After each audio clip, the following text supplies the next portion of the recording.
En Guyane, c'est au centre hospitalier de l'Ouest guyanais que démarreront les essais cliniques à destination des patients atteints de Covid-19.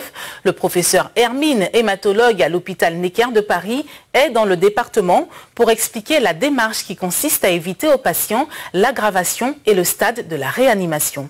Vanessa Etienne, Pierre Tréfou, Gaël Ouassim. Dans cette salle, des médecins, des conseillers territoriaux, un gynécologue, un pharmacien.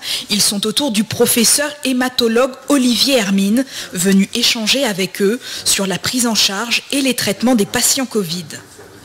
Afin de leur faire bénéficier de son retour d'expérience au plus fort de l'épidémie, à l'hôpital Necker où il exerce.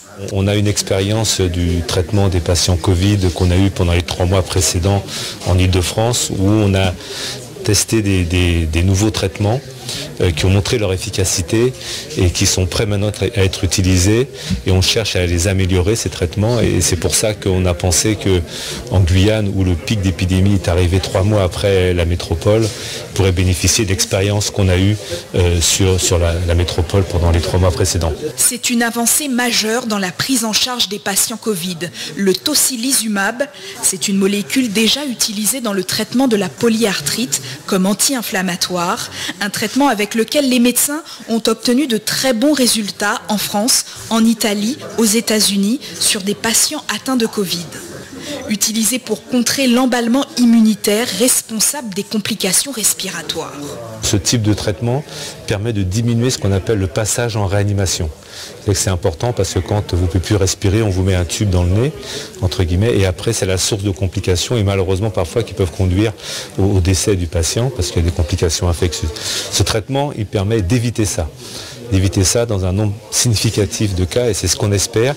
Donc l'avantage que ça pour le patient, ça lui permet de ne pas faire de complications, et deuxièmement, ça permet de lever la pression sur les lits de réanimation qui ne sont pas infinis, et c'est ça l'intérêt de ce type de traitement. Le tocilizumab pourrait diminuer le recours à la réanimation ou encore à la ventilation mécanique pour les patients Covid-19. Ce traitement sera utilisé en Guyane dans le cadre d'essais cliniques pour les soins des cas sévères. Il sera combiné avec des corticoïdes pour éviter aux patients les complications graves de la maladie. Il y aura un groupe où on donnera le traitement qu'on donne habituellement avec des corticoïdes, et l'autre groupe, on donnera le traitement habituel plus les corticoïdes, plus la nouvelle molécule pour laquelle le professeur venait nous en parler.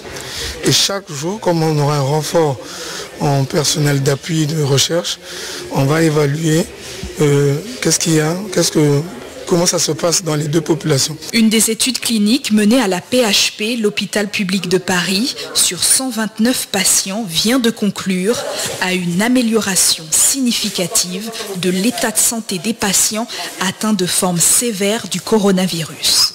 Les traitements proposés pour cet essai clinique pourront débuter en Guyane d'ici 1 à 2 semaines.